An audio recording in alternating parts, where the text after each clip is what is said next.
Salut tout le monde, bienvenue à Finances fondamentales, le podcast d'éducation financière dans lequel je te synthétise des livres sur les finances personnelles et l'investissement boursier en 5 points clés et où je réponds aussi aux questions des personnes auditrices à l'aide de cas concrets et transparents.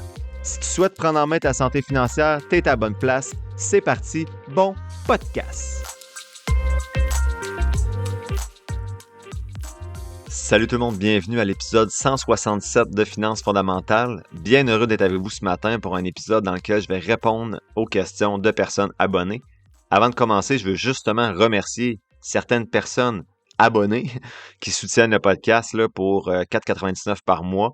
Donc, merci là, aux abonnés du mois de janvier. J'enregistre l'épisode un peu plus tôt. Là, on est le 19 janvier quand j'enregistre parce que j'ai 2 grosses semaines qui s'en viennent d'enseignement et de correction de travaux étudiants.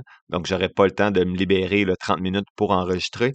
Donc, j'ai fait ça un peu plus tôt. Donc, s'il y en a qui s'abonnent après le 19 janvier, je vais vous nommer dans le mois de février.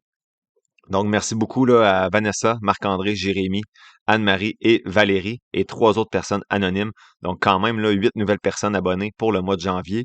Super apprécié, merci. Tu sais, vous recevez mes documents d'analyse, vous recevez aussi l'accès à un épisode supplémentaire à chaque mois dans lequel je réponds aux questions, j'aborde différents, mes bilans notamment, puis différents sujets, des fois un peu plus poussés.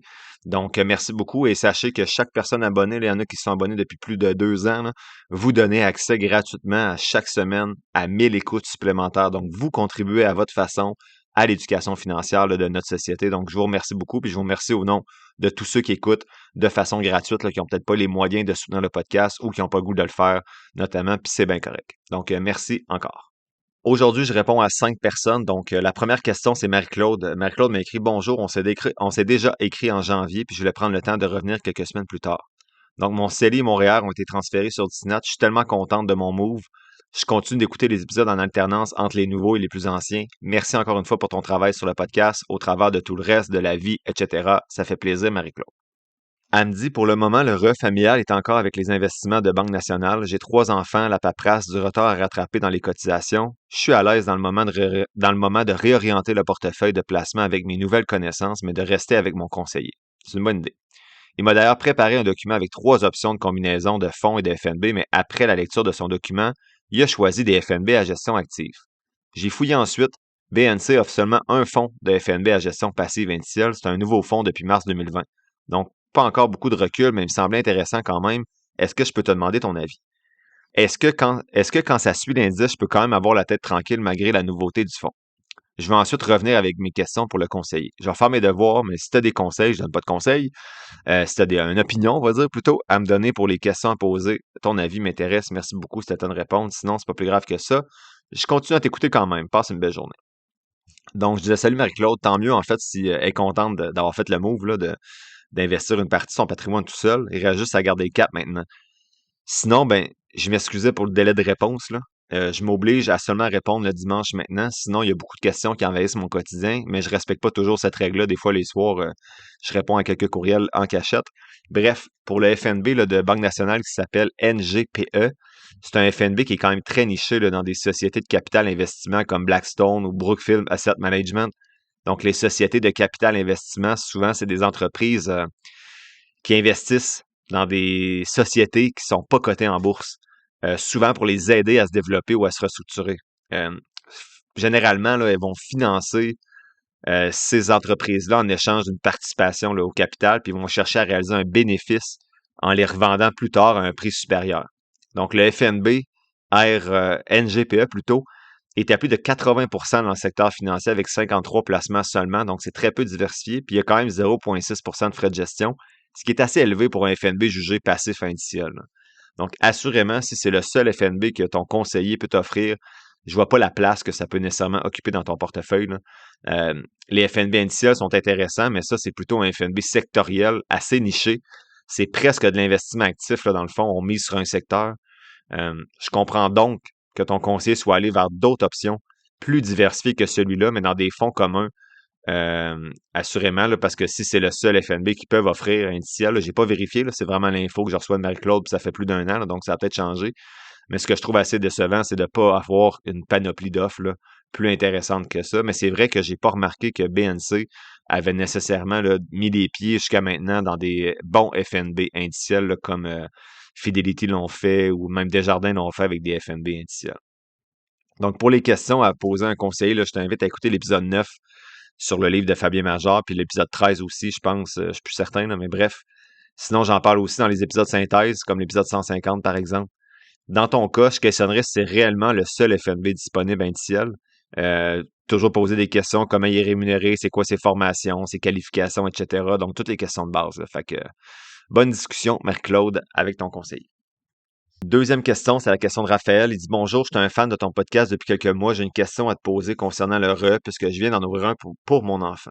Il dit: Désolé si tu abordes le sujet. Désolé, j'ai accroché mon clavier. J'étais sûr que j'avais tout fermé mes affaires, mais ça a l'air d'être pas pire. Il y a juste bien du texte qui est apparu partout, mais ça va. Donc, bref, sa question, il s'excusait si j'abordais déjà ça dans un autre épisode, mais il n'est pas encore rendu là. Il dit qu'à titre informatif, il fait affaire avec un conseiller pour le RE. Pour le moment, ils ont opté pour du 70-30, étant donné que son enfant a même pas 1 an.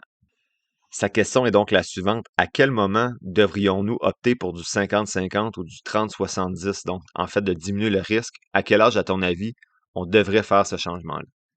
Bon, il dit, bref, même s'il ne peut pas donner de conseils, c'est beau, Raphaël, t'en retiens la leçon. Il aimerait connaître ma stratégie dans le RE pour mes enfants. Donc, j'avais dit à Raphaël à cette époque-là, ça fait pas si longtemps, là, mais quelques mois, donc que j'allais aborder ce sujet-là en profondeur davantage dans l'épisode 148. Donc, ça l'a été fait depuis. Malheureusement, c'est très contextuel comme réponse, là. C'est dur d'offrir une réponse générale. En gros, si l'enfant en a besoin dès le début de ses études, donc un gros montant nécessaire, ou bien qu'il n'y a pas beaucoup d'argent investi, ben, tu devrais commencer à réduire la volatilité un peu plus tôt. Donc, selon bien sûr ton profil d'investisseur puis l'horizon de temps, comme j'ai discuté à l'épisode 116. Si tu crois que ton enfant va faire 2 ans de cégep puis 4 ans d'université et qu'il y a un bon montant placé, ben, tu peux quand même continuer d'avoir un certain risque, là, entre guillemets, dans tes produits de placement. Donc, tu peux avoir encore un montant en action, l'exemple 60-40 dans 2 FNB différents, parce que tu as encore du temps devant toi. Aussi, mettons que ton enfant sort 14 000 à la 2e année d'université, mais qu'il met 8 000 tout de suite dans son CELIAP, ben ce 8 000-là, on s'en fout un peu qu'il soit sorti d'action. Donc, ce que je veux dire, c'est si tu prends, exemple, 8 000 de XEQT dans ton RE, puis que l'enfant le met quelques jours après le 8 000 dans XEQT, mais dans son CELIAP, ben on s'en fout un peu. Puis là, c'est peut-être pas une bonne idée de mettre ça dans XEQT pour un CELIAP si l'achat de la maison, c'est bientôt, mais c'est juste pour l'exemple, là.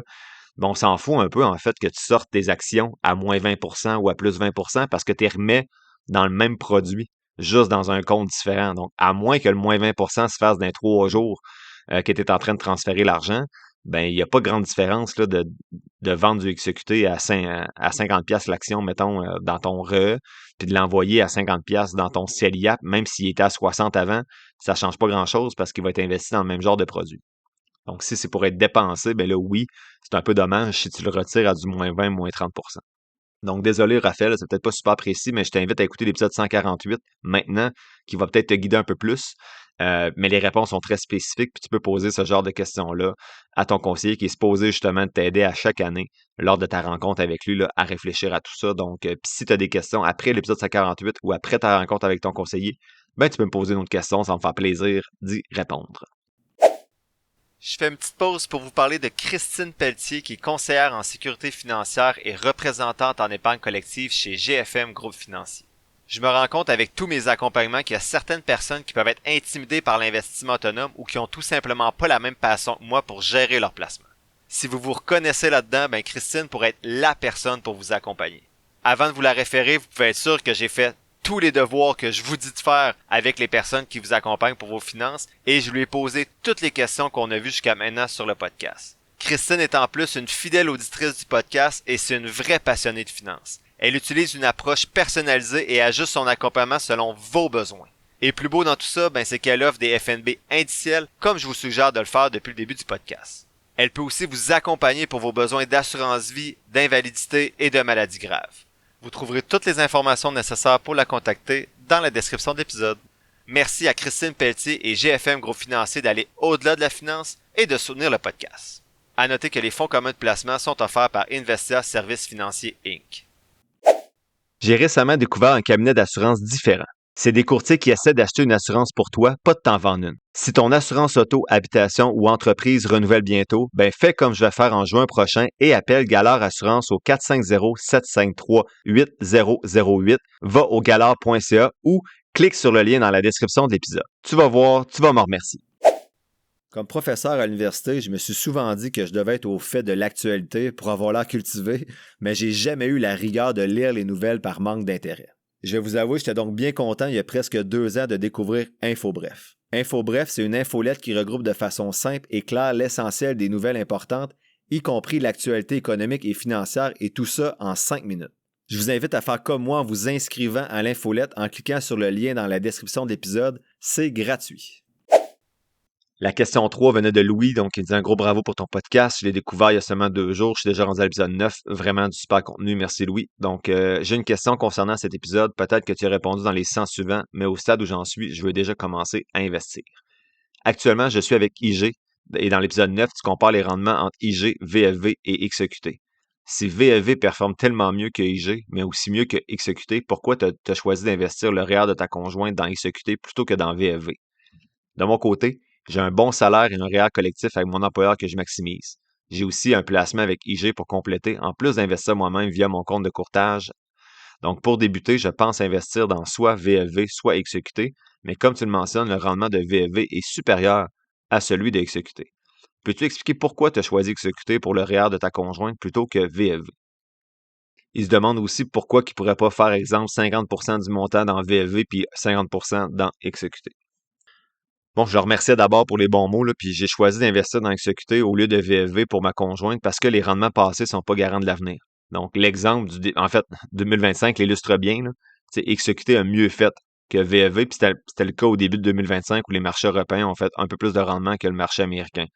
Donc, si tu avais seulement investi dans VFV dans les 15 dernières années, assurément que tu aurais été plus gagnant qu'avec XEQT, mais qui sait si ça va être le cas dans les 15 prochaines années. C'est pourquoi ma stratégie consiste tout simplement là, à accorder à chaque indice sa valeur le plus possible, sa valeur sur le marché mondial. Donc, environ 65% pour les États-Unis, 5% pour le Canada, 5% pour les marchés émergents et le reste sur le marché international. Donc, c'est pas toujours parfait, mais c'est mon plan, puis je le respecte.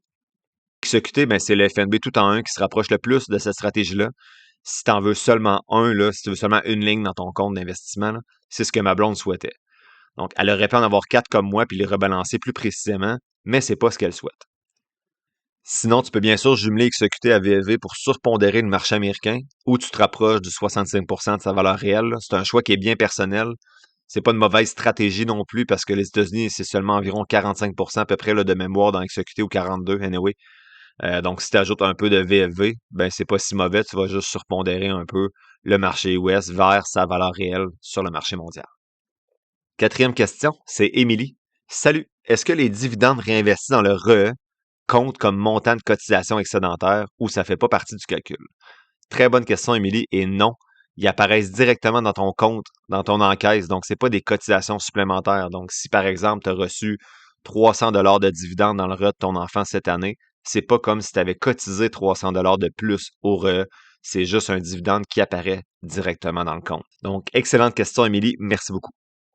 Dernière question, Vincent, il m'écrit bonsoir, j'espère que tu vas bien. Je sais pas si c'est OK que je t'appelle par ton prénom. Si oui, dis-moi là si ça te dérange. Bref, je l'avais effacé anyway, mais maintenant, il y a plus de gens qui savent quel est mon prénom. C'est pas si grave que ça. Il dit, j'ai une question pour toi. En écoutant des podcasts, j'ai appris l'existence des CDR qui sont supposés te protéger contre la fluctuation des devises lorsque tu achètes des actions et que ça te permet de payer en dollars canadiens. Avec le dollar canadien qui est vraiment très bas, j'ai supposé que les chances qu'il remonte dans les prochaines années sont grandes, ce qui équivaut à une perte sur les actions que j'achèterais ces temps-ci.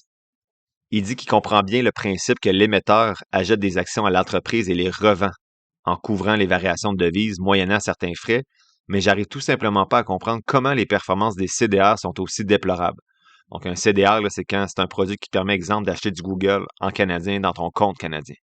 Donc lui, ce qu'il dit, c'est par exemple, lorsque je regarde Google, l'action US a fait 160% en 5 ans, mais le CDR de Google, qui s'appelle GOOG.NE, a fait à peine 1%.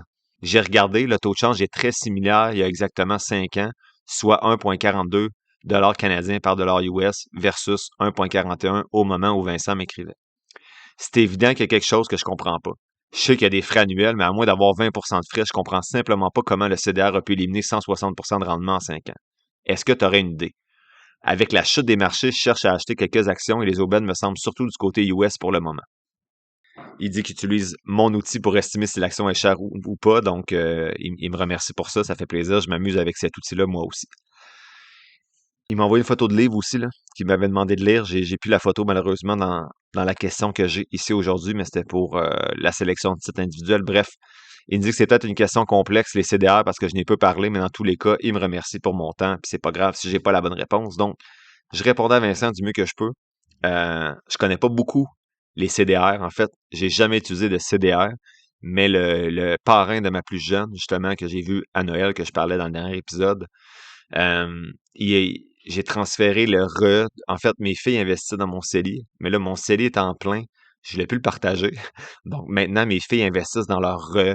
Et là, j'ai dit au parrain qui achetait des actions US avant dans mon CELI pour ma fille, mais j'ai dit j'aimerais mieux maintenant qu'elle les achète dans son RE et ça me tente pas d'ouvrir un RE US, je sais même pas si on peut, là. Bref, il est en canadien, donc j'ai dit si jamais tu vas acheter des actions autres que des FNB, là, c'est dans des actions canadiennes ou avec des CDR. Donc, on a utilisé les CDR pour la première fois en janvier avec le parrain de ma plus jeune pour acheter des entreprises, là, exemple comme Uber, il y en avait d'autres, Novo Nordisk, bref, on les a achetés à l'aide de CDR.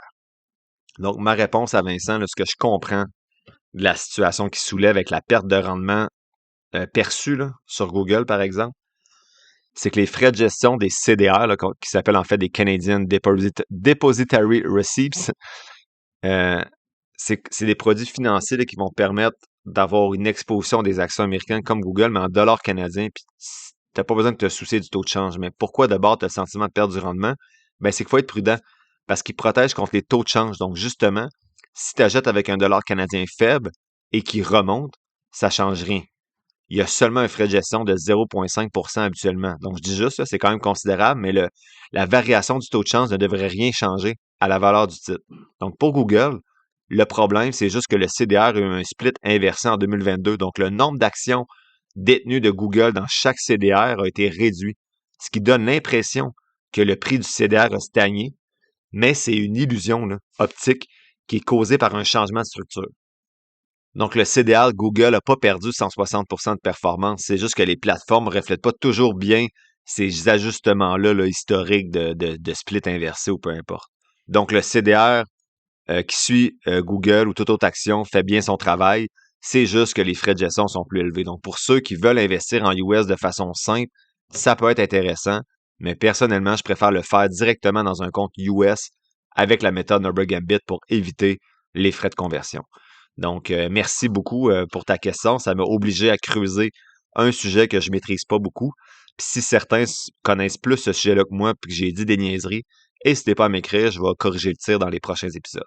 La semaine prochaine, justement, je fais la synthèse d'un deuxième livre de Garrett Gunderson, mais que cette fois-ci, qui est écrit avec Michael Esom, qui s'est écrit en 2018 et qui s'appelle What Would the Rockefellers Do? Donc, qu'est-ce que feraient les Rockefellers?